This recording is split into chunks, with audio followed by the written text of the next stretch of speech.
Hi all, I know people will probably still drift in, but I want to get us started because there's lots to talk about, and then we have a field trip at the end of this talk, so I want to give us time to go out to the parking lot and look at some of the EVs that they've brought.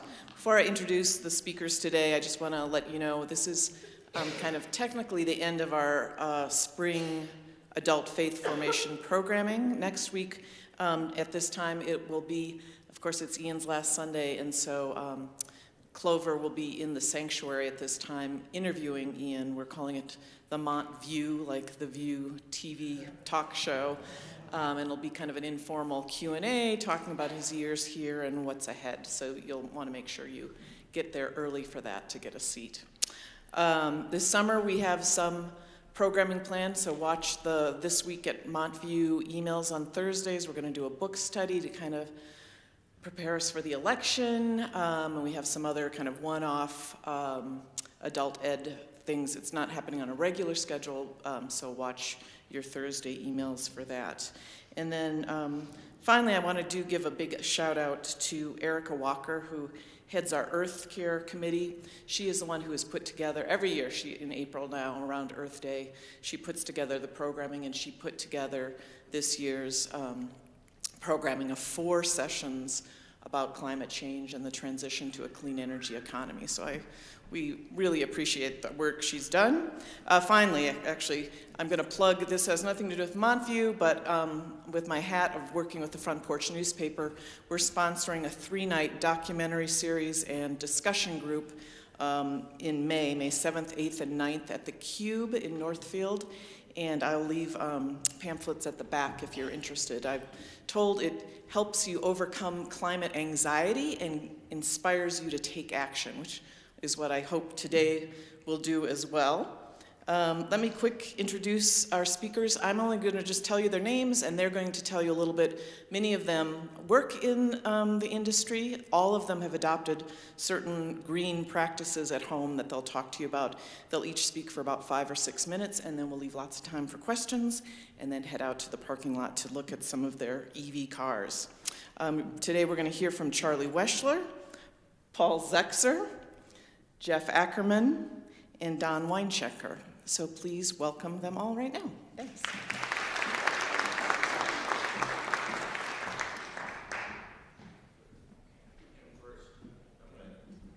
Hi, I'm Charlie Weschler. Can everybody hear me?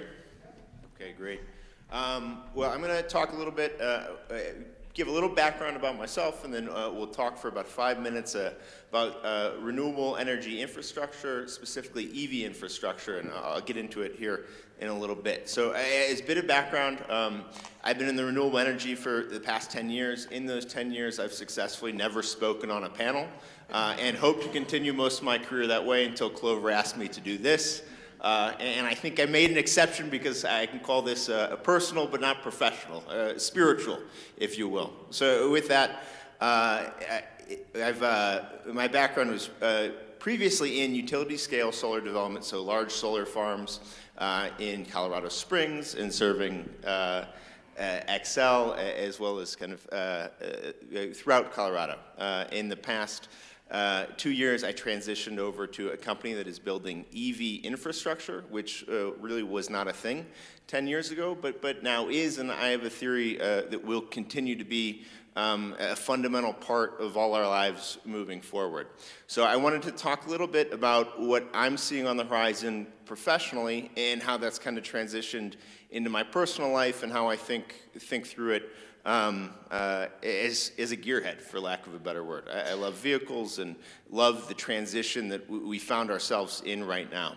So to get into a little more detail there, what we are doing I work for this company, Volterra, and we spun out of a data center company, and the business of a data center is to find land, to find power, and to permit that land. And what we're doing, the thinking was that the same need will exist for EV infrastructure. If you think about our current infrastructure of fueling internal combustion engines, that's developed over the course of 100 so years, slowly and gradually, but pretty forcefully. And the task that we're charged with, if you believe the actual electrification theory, is that has to happen very rapidly at a much larger scale than we were faced with when we were doing this 100 years ago. So the skill set that will be required is drawing from all different other industries that exist, whether that's renewable energy, whether that's real estate, whether that's, in this theory, was data centers. So that's how I'm doing what I'm doing now. But what I wanted to talk about is how does that impact personally, and what can you think about right now? I think the most obvious one is purchasing or using an electric vehicle.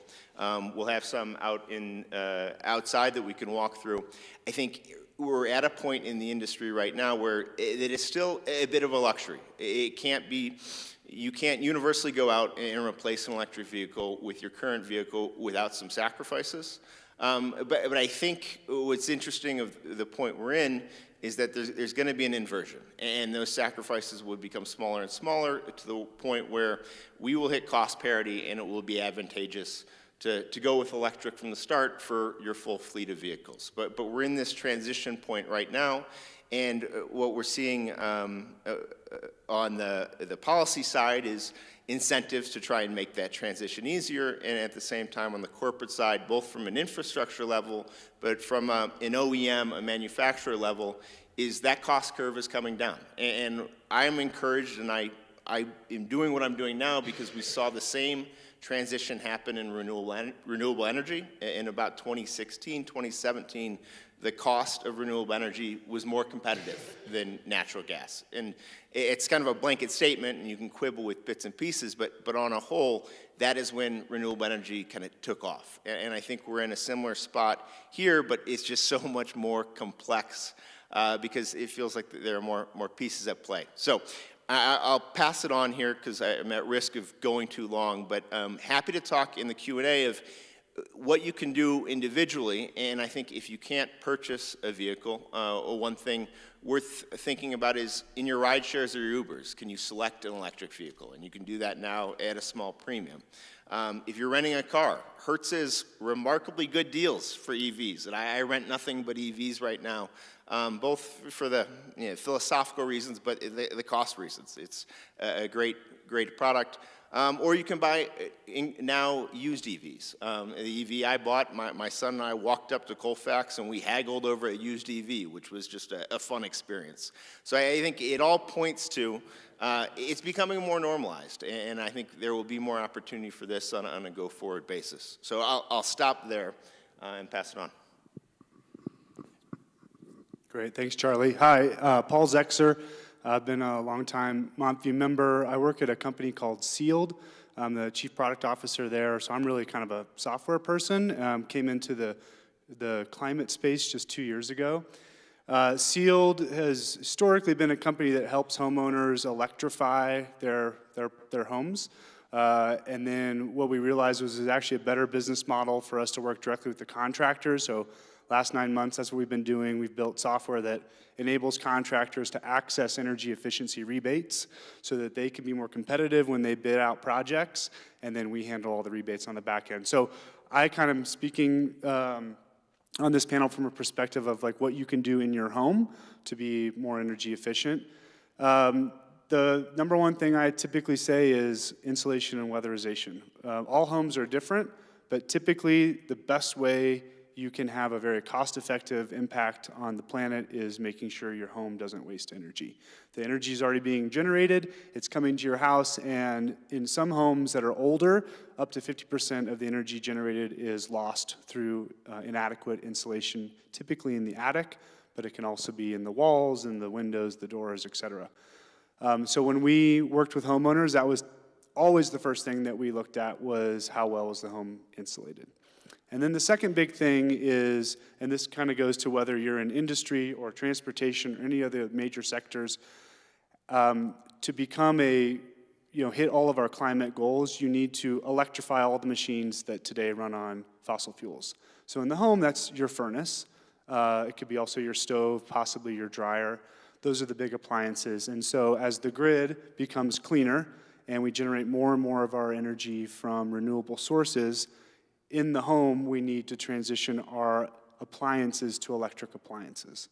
And so the one that we would work with most with homeowners was transitioning old furnaces and replacing them with something called a heat pump. A heat pump is basically an air conditioner that runs in both directions. So it's the same unit, it's the same mechanical device, and in the summertime, it makes your home cold, and then everything runs in reverse, and in the wintertime, it makes your home warm. And heat pumps are about 4 times more efficient than the highest efficiency gas-powered furnaces, so they're a really smart investment. They're also very expensive, and typically a heat pump will be about 3x what a new furnace would be. Now, if you also factor in you need a new air conditioner, it becomes a little bit more cost competitive, but it still is typically not as affordable as a furnace, and that's where there are several things happening at the state, local, and federal level around rebates. So many of you may know that in August of 2022, the federal government passed the Inflation Reduction Act. In that, there's money for all sorts of projects, particularly for people's homes. There's about $8 billion to help people transition to heat pumps and to weatherize their home. Each state is making its own decisions about how to spend that money, and that is currently something that the state of Colorado is discussing and how they want to do that. And so we'll see what kind of rebates come out. But right now, the city of Denver offers rebates, Xcel offers rebates. I had a heat pump installed last year. I got both an Xcel rebate and a city of Denver rebate for that, and it did make my heat pump very affordable relative to putting in a furnace. So I'll stop there. Happy to answer any more questions about that and pass the mic. Good morning, everyone. Jeff Ackerman.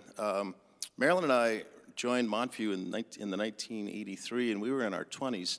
And I now realize when we joined Montview then, we really admired all the folks that were one or two generations ahead of us who sort of became our mentors, welcomed us into the church. I now realize 40 years later, sitting here, I am that person. So you kind of move into phases. So that's the phase I'm in now. And with that, I come to this conversation with 40 plus years of experience that started in delivering and managing through the state energy efficiency services into people's homes that were income qualified in the 80s and 90s. That took me into working for a public service company for a period of time, designing program or products for them, moved into that sector. If you ever remember in the late 90s, the product WindSource that helped you voluntarily pay for bringing wind into your bill, into your home, that was the product I developed. And then from there, went back into government, after some time advocating through nonprofits on behalf of income consumers, low-income consumers, and worked at the Utility Commission for a while as staff. Then I ran the state's energy office for Governor Hickenlooper, and then as a sort of farewell gift, he appointed me to chair the Public Utilities Commission. After some therapy, I got over that, and yeah, you all love your utility and your commission even more. From there, that taught me a lot about utilities and the conversations we're having today. And now I work with former Governor Bill Ritter at Colorado State University part-time, and we consult with other states and legislators and governors and commissions and local governments. I'll talk a little bit about our experience with a heat pump as well, and a year's experience with that. Talk a bit about what we've done in our home regarding other choices you can make inside your home when you're looking at how you engage with gas and electricity and the like. And then talk a bit about this concept of the carbon footprint, which I think is an interesting thing just to spend a minute on. You heard a bit from Paul about heat pumps, and that's helpful, because I would give you a full liberal arts education on heat pumps, which means I know that it works kind of thing when it's working. And I know how to talk about it at a cocktail party. That's sort of what I know about it. But you understand, yeah, because there really are 3 types of heat pumps. There's the air source heat pump that most of us have access to that can fit into an existing home. There's a ground source heat pump, and I got chatting with Lee White here a year or two ago, who's also a longtime member. And if you have the ability to bring a drilling company into your home and drill into your house, under your home or into your yard, and get to that 55-degree constant temperature below your house with a fluid, and have a lot of money, you could do ground source heat pumps. Ground source works basically when you're building a property, and a large property usually, like a school or something like that. That's where that can have a value. And then there's geothermal, which you go down far enough near hot springs of sort, and you tap the natural heat and down there. That's a whole nother caliber, and if you're doing like a whole neighborhood, like they tried in Steamboat but actually voted against recently, that's another story, then you could build a whole neighborhood that way, which is fascinating. In our circumstances, it's exactly what Paul talked about, that we were at a place of knowing that we were at the end of the useful life of our furnace and our air conditioner, and watching our neighbors all sort of concurrently hit a certain year where your appliances start to die. We decided to anticipate that, and having now, 14, 15-year-old appliances, said, okay, let's look at what we could do for converting our furnace and air conditioner and into a heat pump and a new air conditioner system. Key thing about that, because you'll see this in the paper periodically, is we live in a circumstance where you could try to fully heat your house with a heat pump. But a heat pump really, and the ones that are on the market, pretty much works down to about 30 degrees. 20 to 30 degrees is where we have ours set to then convert over to using your gas furnace. So they're still paired together. And it's important to realize that there's a pairing going on there, because there's a policy and political debate about whether or not you could totally remove gas from the system and move your house totally to an electric-based heat pump. Depends on your circumstances and depends how comfortable you want to be, I think, and the type of equipment that's out there. But again, that's my liberal arts take on that. But I think what we've seen is the first benefit of a heat pump is that for years we used our air conditioning very limited, because air conditioning is a very expensive proposition and it uses a lot of electricity. So we didn't do a lot of air conditioning. We put a whole house fan in many years ago, and then it worked great for many years. Colorado is a great circumstance, but our climate is changing that fast that we do not get down to the desirable evening temperature, which is something, sub 70, sub 65, where you want to draw that cool air into your house until going to bed or later now. The temperature changes. So already the value of using our whole house fan is now great in April and May and maybe September, October, but in the summer we're not actually benefiting as much from that as we used to. But we are finding, and I have a year's worth of data now, are seeing that at a fairly similar temperature, 2022 to 2023, we have probably saved somewhere month to month over the summer, somewhere between 10 and 20% of the amount of electric use we're using across the summer in terms of and that's both being more comfortable cooling our house with a heat pump versus being very conservative about using an air conditioner. So there's a great immediate benefit there. The wintertime benefit is that you're really trying to push gas out of your life is what you're doing with a heat pump in the wintertime. And there are the benefits near term and more so long term, that as the price of natural gas presumably goes up, the benefit of using electricity instead for that margin of heat in your home is what you're really gaining in the wintertime from a heat pump. I think that's the key thing to understand from a heat pump today. It's interesting briefly to think about then natural gas, which is a great term. I wondered what makes it natural and what have you, and where did that term come from? It really came from, this is at least the world of Wikipedia, it came because it came into a world where there was coal gas. Coal-based gas was the gas in the market at the time, so it was trying to distinguish itself from gas derived from coal. That's why but generally it's methane. It's basically carbon and hydrogen mixed together with a few other toxic things that you got to watch out for. But but understanding natural gas in the home, there's been also a lot of contention amongst the advocates in the industry about the combustion of natural gas or methane inside your home. It's taught us, if nothing else, that every time you turn on your stove, you should turn on a fan. You should never be turning on your stove without a fan, because those combustion products need a place to go.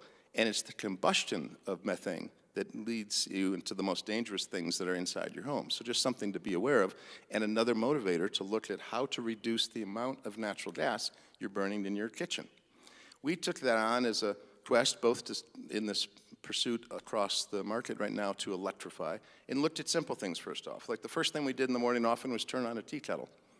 Well, there's some really great efficient electric tea kettles that both move you from gas to electricity and actually get you hot water faster. So it's like there's very little downside to that, and that's a target purchase of all of $22 or something like that. So that's just very convenient to have that. We moved from there to looking at our use of our oven, and realized the whole world of an air fryer, for example, is a fascinating piece of technology that both cooks faster, has great diversity of how you can cook with it, from grilling to frying to air frying to toast to et cetera. And so, you know, during the holidays when you're saying, well, we don't really need gifts anymore, but let's buy an air fryer for Christmas. So that came into our lives, and it's been fascinating over 4 months now to see how that has changed our use of our gas stove versus an electric air fryer. And so we have quickly seen there's many ways you can reduce the amount of gas you use in your house through those kind of techniques. And there is, you know, I just reiterate that point because, you know, it's the American Lung Association who takes on advising you about what you should be aware of in your home. And over the years, and because of energy efficiency, we have learned how to tighten our homes very effectively. Tightening your home is both great to keep the heat of the air that's been heated in your home, but it also means the combustion products stay in your home longer. It also means that your couch and the cushions, which are off-gassing into your home, makes your home a slightly more toxic environment, and you need to be aware of what you're living in. So it's an understanding of how to move air through your home appropriately, and understanding what you're putting into your home is the basic kind of consumer awareness of such. From there, I would just say the last thing to think about then would be this notion of how many are aware of sort of, well, let me, 2 questions for you. First, back to understanding a heat pump and understanding an air fryer. How many are aware of and ever read your Xcel utility bill? Do you read your bill? Yeah, a few. Do you know what rate you're on? Do you understand that you are on a time of use rate now, kind of like back in the days of MCI? You don't make a call till after 7. During Monday through Friday, you really should watch your electric use between 3 p.m. and 7 p.m. It's the highest, most expensive electricity then, second most between 11 and 3. And so the most, you should never run your dishwasher on a Friday at 4 in the afternoon, things like that, if you can avoid it. And most appliances now even have set functions to decide, when you want to use your washer or your dryer. That's a whole other story about why we have those rates. We can talk about that another time. The last thing I just want to share is this notion of carbon footprint. How many have either heard that, you heard that phrase of a carbon footprint? You ever tried to pursue what is your carbon footprint? And the real question I want to ask you is why? Because the notion of where that carbon footprint comes from is a realization that it was a concept that grew out of Great Britain, grew out of a TV show I learned over there by, again, Wikipedia. But the point is, British Petroleum grabbed that concept in the 70s and started to market it to us as consumers. The point to make is it's great for you to think about, when you take a long airplane ride, there is a carbon footprint to that, and should I offset that? The missing piece of the conversation is British Petroleum applying a carbon footprint to its life? And if they're not, we need to turn that around, because it's a very artistic way to make us feel guilty for something that we really have very little control over. And until we turn the tables and say, what's the carbon footprint we apply to the 10 to 100 largest companies that either produce or consume carbon or create carbon into the air, that is the conversation. And there's a great article that Auden Schendler, who's the vice president over at Aspen Ski Company, has written a wonderful article in the Stanford Review about this, of kind of making you realize, where should we be focusing our climate attention? Should it be in your home, or should you be as well putting as much, if not more, attention on the large companies that are really the source of this conversation? So I'll leave you with that thought. I'm Don Weinschenker, and so listening to these folks, I realize I'm just a civilian up here. These guys are working in the industry or in politics and policy. I'm just a regular guy, and I want to talk about electric vehicles. So first of all, I'm just curious, in the audience, who has an electric vehicle? So we got, well, we'll come to hybrid in just a second. So electric vehicles, just raise your hand high. So we got a bunch of them. Okay, and how about, Lori, how about hybrids? Okay, how about a plug-in hybrid? So we got one plug-in hybrid. Okay, great. So just quickly on our journey, back in 2018, 2019, we had a 20-year-old car, and we were, of course, we'd heard about electric vehicles, and I'm also a gearhead from long back, and we were interested in that, but there was a lot of concern about that, so we actually went to a panel not dissimilar to this one, where we learned about this, and the result of that is that we actually bought a Leaf. We just got rid of our our regular car and got a Leaf. And I know one of the biggest questions I had was range, and there's about long-term trips and that sort of thing. And it'd be interesting in this Q&A period later on to get your experiences with this. This is my opinion.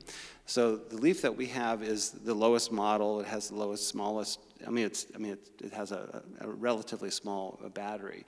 And in terms of around town, this is really where we use it. It is a non-issue. And also, we were fortunate enough to have a garage that we can actually install a 240-volt plug, so we charge at home. Occasionally I'll charge out in the community, just honestly, just to try it. I never need to do it. And it is really just a non-issue in terms of a day-to-day in-city driving. I know that some people are concerned about long-term trips. We actually, a year ago, we also bought a Tesla. And I have to say, I've taken a couple of long trips with this, and again, the Tesla infrastructure is a non-issue. It's like plugging in your iPhone. It's unbelievable how easy it is. And the car has a much greater range than the Leaf. I've driven down, in fact, just last weekend, I drove 300 miles down to La Veta and back, and then I've driven to Salida. It literally is a non-issue. I would have no issues driving that car in the United States, with a couple of caveats. Number one is I would stick to the major highways. You've talked about we're in a transition period now with our infrastructure. But in terms of the Tesla structure, driving anywhere in the United States on major highways or major cities, it literally is a non-issue. Now, other cars, some of the other infrastructure would be interesting to have you talk more about this. Is just some of it doesn't work as well. It's just not as reliable. However, a big change that's coming up, and this is just part of the whole changing landscape, is a number of the large manufacturers are switching to Tesla. So they actually will be able to use the Tesla infrastructure, and hopefully the Tesla infrastructure will actually improve and expand. And so I think in 2025, cars will actually come standard with the Tesla plug. But that said, there's the regular infrastructure works. It just doesn't work as well. And the other thing is going, like, if you wanted to take a trip, I don't know, to Glacier or to some to really off the beaten path, I would be a little concerned about taking a electric car. It just would be. The infrastructure just isn't there like gas stations are. And with that said, too, I know someone was telling me that they were sort of on the fence about buying a car, is that they had if they have just one car, I would probably, other than potentially a Tesla or a newer car that has the Tesla infrastructure next year, the best car, in my opinion, would be a plug-in hybrid, because you really get the best of both worlds. You also have the worst of both worlds too, but that's another story. But the best of both worlds is that you have a plug-in hybrid, like around town, which a lot of us spend most of our time driving, 5, 15 miles, something like that. You can just run on electric power. You don't have to use your gasoline. So I'll leave it there. I'll happy to talk your ears off about electric vehicles. I really like my electric vehicle. It's sort of hard for me to imagine I have one because I was so into gas cars for so long since I was a teenager. But I really, really like these cars. And just as a side note, just a very practical thing, we've had our Leaf for 5 years. The only thing besides electricity that I have spent on this car is windshield wipers. Nothing else. Seriously, nothing else. And we don't drive that much, so I haven't worn out tires yet. But literally, just windshield wipers. That's it. I haven't spent a penny on the car other than just charging it. So, and with that, I'm going to stop, and we have some time for Q&A. Just if you can raise your hand, and I'll bring a mic by. I actually have a first question. We'll start off with, to your point, I get a new cell phone, and it feels like my battery is no good and doesn't have any charge after like a year or two. Do you feel like you have to replace batteries for electric cars? That actually was my second major concern about buying an electric vehicle, is about the battery, about currently, I believe most electric vehicles, and certainly the Tesla, certainly the Leaf, had like a 100,000 mile or even 120,000 mile 8-year warranty on it, that it would guarantee that it wouldn't drop below a certain capacity. There are some things you can do to protect, to take care of your battery. For example, one thing that's actually really, it's good not to charge your battery to 100% every day, because it just wears it out. In fact, it's actually better to do it from 20 to 80%.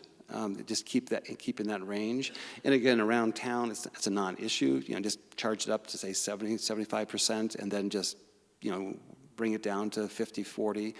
And it's honestly the same thing with your cell phone battery. It's actually not good to plug it in every night and get it up to 100%. It just definitely will wear it out more. I know that's easier said than done, because there's not, as far as I know, there's not any standard way of just, I want to set my phone to only charge to 80%, but that's the case. And again, things get a little bit more complicated because there's different types of batteries out there, and some batteries actually do better, charge you up to 100%. But anyway, that's. Any other questions? I would add, actually, on your phone, you can set it to charge only 80%. On an iPhone, you can at least, and we do that every night. You just charge it and see how you can get through the day at 80% battery. It works pretty well. And a lot of cars do that automatically too. My Bolt, you can just set it to stop at 80. Yeah, the Tesla, I could do that too. My Nissan Leaf, I cannot. I have to I got to set a timer and just run out and unplug it. So, but. Yes, one further comment on the battery piece. I think comparing it to the iPhone is interesting, and I have the same thought as I plug in every day my two different devices. I think the manufacturers think about this when they plan the battery size. They think, what's the anticipated use case? In an iPhone, my guess is that the manufacturers are saying this is a 3 to 5 year device, whereas the manufacturer standards for a vehicle are much different. I think, Don, you were talking about the 100,000 miles. I think they're taking into account what does a light-duty vehicle typically do? What is the expected life of that light-duty vehicle? Similarly, we're seeing big, heavy-duty trucks, Class 8 trucks, semis get planned. The use case for that is much different. So there are very smart people doing this work and kind of planning that and thinking about it and then accommodating it. One last piece on that. I think as people begin to get used to buying used EVs, and dealers are used to selling used EVs, that the previous framework of thinking about that kind of goes out the window. I went and asked the dealer, what is the state of life of this battery? How much has it degraded since it was new? And he could not answer it. And I said, well, if we go on YouTube and you go to this one channel, they'll show you how to walk through it. And we did it together, and it was just kind of fascinating. But it's kind of a new framework. I have two questions. When you recharge on the road, how long does it typically take to recharge your vehicle? And the second question is, when you recharge at home, I assume in your garage, is that 110 service, or do you have to modify and bring in 220 service to your home to get that to work properly? Sure. So to answer your first question, on this recent trip last weekend, I charged maybe a total of 20, 25 minutes, for that whole 300-mile. I mean, I had charged before I had left home, got down to Pueblo. Maybe actually, I take that back. Maybe probably a total of about 40 minutes. I went down, left home at 100%, because I did charge to 100%, because I only left it, because it was only 100% for a little while. Got down to Pueblo, charged for about 20 minutes, got down to La Vida, came back, charged for another 15 minutes at Pueblo, and came home. It was really, it doesn't take that long to charge, because usually you're not going to get down to zero. I mean, in your gas cars, you usually don't get down to zero. You're going to start charge. You just got to say, oh, I got to get some gas at like 25%, full, fuel level. So I would say each time you charge, it probably would be around say 20, 25 minutes max, really. And then in terms of the garage, that's a great question. We did put in a 240-volt plug. We did not have that before. You can charge cars at the 120-volt, but it just takes forever and a day. You just do not want to do that. It's just you can't. You could probably take 18 hours to charge some of these cars that have larger batteries. I'd say probably several hours. But again, it's a non-issue usually, because you're just leaving the car parked there, overnight, and you just leave it there. And as you said, you can actually set it to only charge to 80%, which is really what you want to do for most batteries. So I have found that it's just really a non-issue in terms of the amount of time. Is that a 440 charger? So I'm going to just back up just a second. There's just to use these terms that you'll hear, there's something called a level 1, level 2, and level 3 chargers. So a level 1 charger is 120 volts. That's a level 2 charger is what we're talking about in the garage, a 240 volt. And there's a lot of actually level 2 chargers out in the community. For example, some grocery stores now have chargers in their parking lots. Those are generally level 2 chargers. Level 3 chargers are what they call fast chargers. Those are the really high capacity chargers that can, in 20 minutes I could charge my battery from 20 to 80%, for example. But I couldn't do that with a level 2. Like if I go to the grocery store, I just couldn't do it. On the other hand, for example, I was down in Salida last year. They had free chargers, free level 2 chargers at their park. So I parked my car right on, at this park, and I was getting to go with my brother. We spent a few hours, going around Salida, and the car just charged that entire time, and it was free. But anyways, that's just to be aware of that, level 1, 2, and 3, and just just to be aware, level 3 chargers are not cheap. That fast charging is probably on par with gasoline, if you in terms of the actual cost of the energy. But level 2 chargers, are inexpensive. I mean, whatever your rate is at home, and obviously charge at night because it's you have better rates. Did that answer your question? Yes. Just one more. Yeah. Are there rebates available to put 220 service into your garage to get the faster charging? This is a great question, and I'm not an expert on this, and you guys maybe know more than I do. I believe that there are some rebates, but I think they're income. Your former company, or XL, has some good rebates on that. When we bought a Chevy Bolt, Chevy threw in the cost of the 240 charger in our garage, so we got it for free. Well, no, actually, it's just so bizarre. We got it for free from Chevrolet and then got a rebate on top of it. So, sometimes you win. So there are rebates out there. And I think the city has been looking at that, different cities, but XL is the primary conduit for that. But I'm not sure that it's available for everybody, like right now, because these things change. Is that? Yeah, these things do change, and I checked. I went online last night to see what it was and see if I'd been procrastinating on this. And I think that the current rebates available are income limited. So I think the IRA legislation that was referenced earlier, that has rebates available, and in certain communities, I think you're eligible, and often, to Jeff's point, administered by XL. But they shift, and I think as you go and anticipate buying something, check what's available, because new things do pop up. To the procrastination point, and Don, to take a counter take on the granny charger, the trickle charger, the level 1 on the 120 volt service, that is all we use. And if you walk by our house, you'll see this nice extension cord coming out of the garage, and the car is small enough. We have this little BMW i3, and critically, the battery is small enough that we can charge it overnight. And my wife Sarah runs around the city for Denver Public Library, and we drop off kids at daycare, and that's sufficient. So it's all things are possible, but I think we're figuring it out. Yep, that's why we have a panel here, for just give different perspectives. And again, it'd be really interesting to hear your perspectives. One quick thing just about rebates. There's, in terms of actually purchasing a car, the landscape keeps on changing. Right now, there's a $7,500 federal tax credit, which sort of was around when we got our Leaf. Then it went away, and now it's back.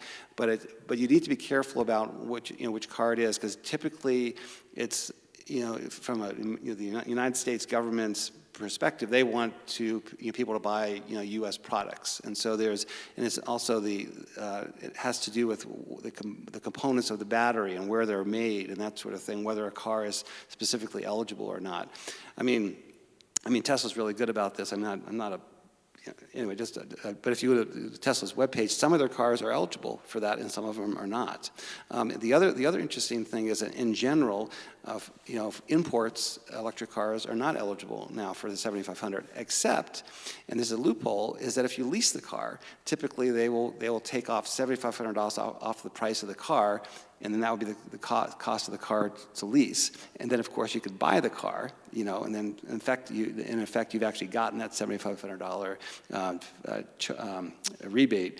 And also, with the state of Colorado, I think there's a $5,000 rebate right now, which is great.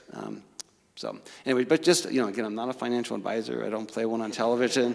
Exactly. I'm not a lawyer. I'm just a regular guy. But Google is your friend, and just go to the web pages.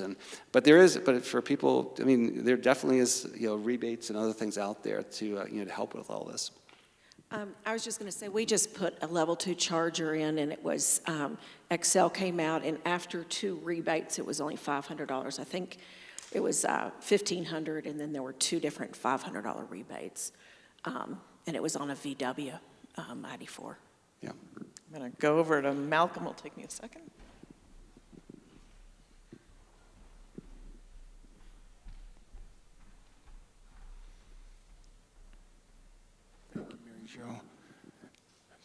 Good morning. I'm going to address this question to the gentleman here for a seat.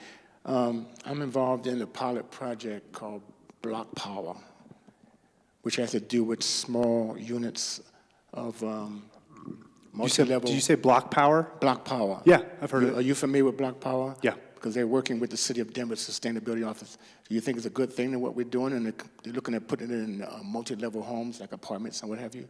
But they're having a very hard time getting a hold of owners, not just managers, but owners of the apartment complexes and what have you. Basically, they're marketing to low-income families and what have you. So can you tell us a bit more about Block Power from your perspective? Yeah, I have not, frankly, heard great things about Block Power, but it's mostly kind of internal company dynamics. I don't know the latest, and it probably is and I haven't looked at them in 6 or 9 months. I do know they were having some issues with some of the municipalities they were working with, and I think they had some leadership turnover, and I don't know more than that. So I definitely don't want to endorse them, but I also don't want to slander them or badmouth them, but last I heard I would not be super thrilled. And so maybe I would just check to see if there's any recent news on them or what's the latest with their company and things like that. But they've been a startup in the space, and their focus has been on doing deals with cities to try to electrify low-income communities. I know they did a big contract with some cities in California, but I don't know much more about them than that. We probably have time for one more question before we head to the parking lot to look at cars, where you can still ask some questions. But is there one last question?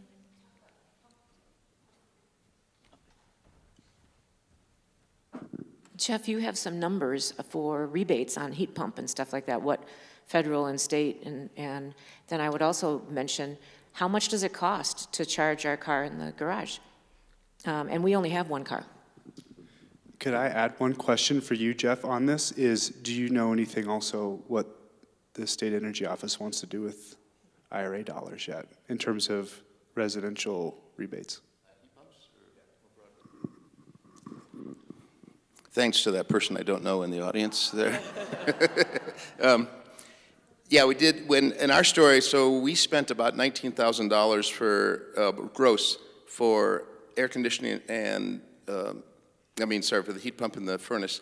And then from rebates to tax credits, we're able to take about $6,000 off of that. So not quite a third of that. And you worked with different companies, and we found a really good one that really squeezed a lot of those different rebates out of things for us. And it's even more beneficial when you can get the contractor to take the rebates themselves and then just net it out of the cost of your product. So that worked really well for us, both in our tax return and in the cost of putting that together. You were then asking about, oh, and then charging, yeah, our charging. Yeah, I think, especially to a point I was making earlier, we are always looking to charge after 7 p.m. in the evening to the morning, because your kilowatt hour charge, we still, as residential customers, have it all on kilowatt hour and don't pay any demand. We're just paying for the electricity throughput. It's cheapest, as I mentioned, after 7 and until 11 in the morning, and it's the best time to be recharging your car. I would say when you do it that way and the way we use, we're a one-car family. We have gone through sort of that sacrifice down to one car, making it electric, looking at how to use a bike to get to the train, or we have a fun calendar in life now of who needs the car when, which works pretty well, kind of thing, or who needs to give each other a ride. And it's working. We're at that age where we can do that pretty well in our house. I would say it's easily about a third of the price of gasoline when you look at those costs. You're in that range thereabouts when you are using electricity for your cost per mile type of thing. So, and the last thing on that too, and while hybrids are great, and I know that Amory Levins was a big fan of hybrids.